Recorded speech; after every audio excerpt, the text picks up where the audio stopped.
penjelasan berikutnya.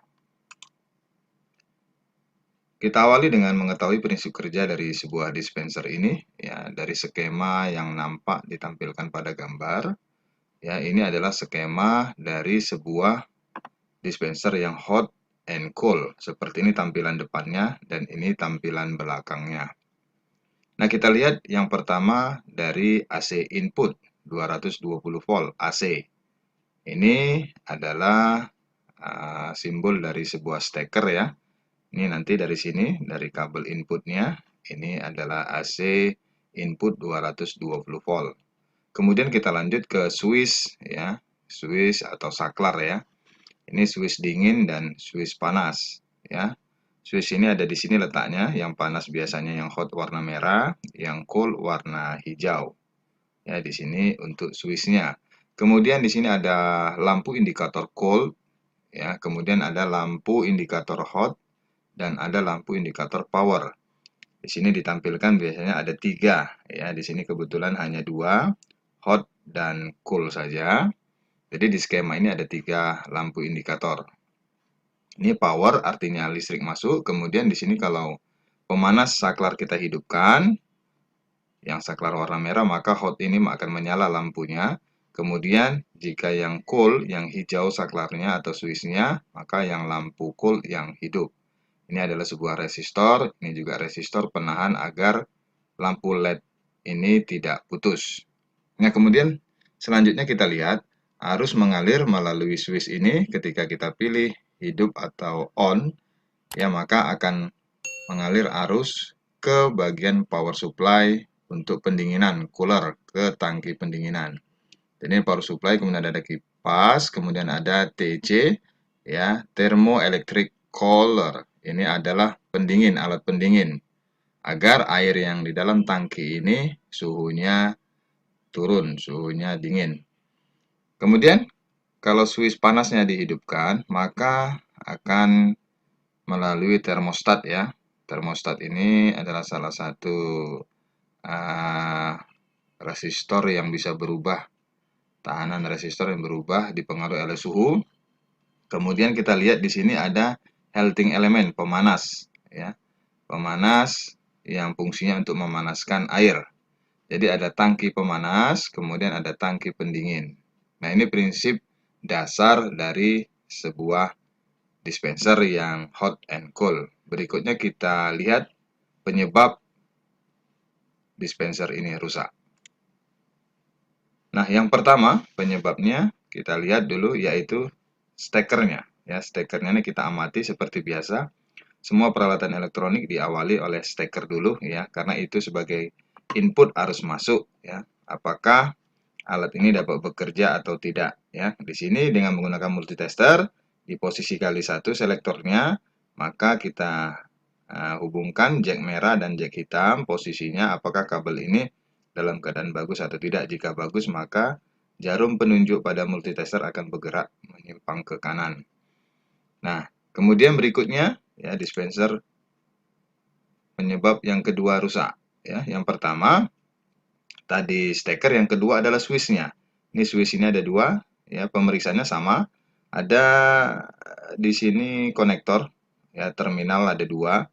Yang satu kita hubungkan ke jack merah, yang satu lagi hubungkan jack hitam pada multitester. Jika bergerak berarti switch ini bagus ya. Ada 2 switch ini yang harus perhatikan, karena biasanya ini yang sering mengalami kerusakan ya, karena mati hidup ya, mati hidup, dan ini yang sering sekali mengalami kerusakan. Bisa kita cek dengan menggunakan multitester. Posisinya ada di belakang ya dari sebuah dispenser, di posisi di belakang seperti ini dia. Lebih jelasnya ada hot, ada cool. Ini adalah switchnya dalam skema. Oke, kita lanjutkan yang ketiga. Penyebab yang ketiga dispenser rusak adalah termostat ya. Ini termostat. Ini dia, bisa termostat namanya, bisa termistor ya. Termistor itu berarti resistor yang bisa berubah apabila dipengaruhi oleh suhu. Cara meriksanya ya sama dengan tadi, dengan steker ya.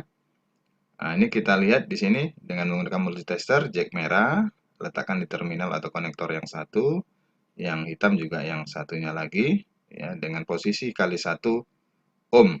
maka jarum akan bergerak ke kanan jika termistor ini bagus atau termostat ini bagus. Nah, ini yang juga yang mengalami sering kerusakan apabila pemanas ini tidak berfungsi. Alangkah baiknya kita periksa dulu termistornya sebelum kita ponis elemen pemanasnya yang rusak. Jadi biasanya ini yang sering kendala kerusakannya. Ini letak di skema, ya. Kemudian kita lihat yang keempat. Nah, yang keempat ini adalah heater elemen. Di sini ada elemen pemanas yang berada di tabung, ya, tabung atau tangki pemanas ini.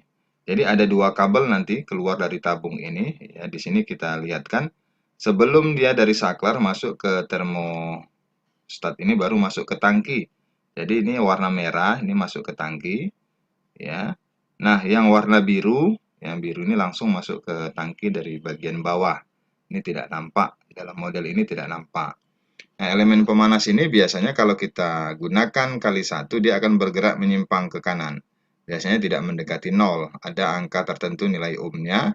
Nah, ini menandakan dia bagus. Jika rusak, dia sama sekali tidak bergerak. Biasanya kalau elemen pemanas ini rusak, ya. Nah, ini cara memperbaikinya biasanya bisa diganti komplit, ada juga dijual. Lebih bagus pembeliannya online, lebih mudah kita.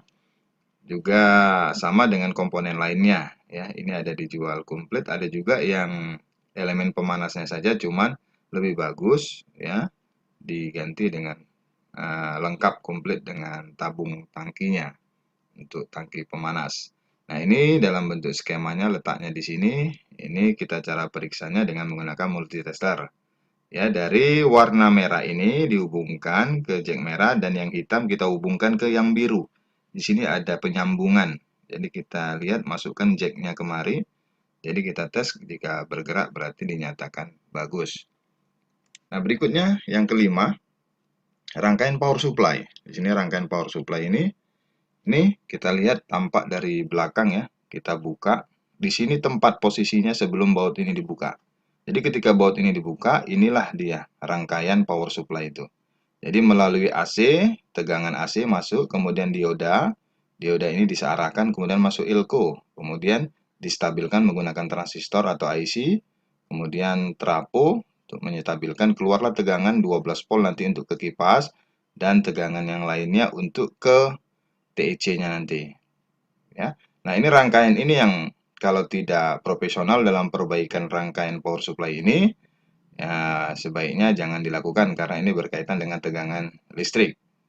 Ya, jika ini yang mengalami kerusakan, bagusnya kita panggil teknisi untuk memperbaikinya. Nah, kita lanjut, ya. Ini bagian power supply-nya berada di sini. Jika mengalami kerusakan, biasanya ada terbakar dalam bentuk fisik, ya.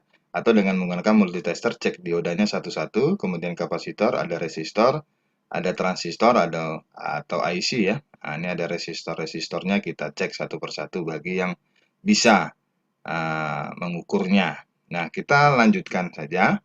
Ini kita anggap, ya, cukup mengetahui saja blok bagian dari rangkaian power supply.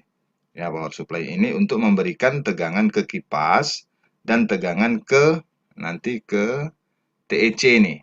Ya, tegangan kipas dan tegangan TEC. Jadi guna power supply untuk mensuplai kipas dan rangkaian TEC-nya. Ya, berikut selanjutnya yang keenam kita perhatikan. Yang keenam ini kipas angin. Kipas angin ini bisa rusak, ya. Kalau tidak berputar lagi berarti suhu pada tangki ini tidak akan dingin, ya, karena dia harus dikipas, ya, harus dikipas untuk suhu ini agar tangki ini menyebar dingin dari TEC ini. Jadi dia menggunakan kipas dengan daya DC tegangan 12 volt dan arus 0,17 ampere. Ini tegangannya, ya, untuk memutarkan sebuah kipas angin ini. Jadi suplaian daya atau tegangan dan arusnya berasal dari power supply tadi. Nah, berikutnya, ya, kita lihat yang ketujuh, ya. Yang ketujuh, perhatikan yang ketujuh ini. Inilah sebuah Peltier TEC thermoelectric collar, ya. Ini bentuknya T1. Ini bentuknya sebetulnya di dalam. Ya, kalau kita perhatikan dari gambar ini ada gambar TEC-nya, simbolnya positif negatif.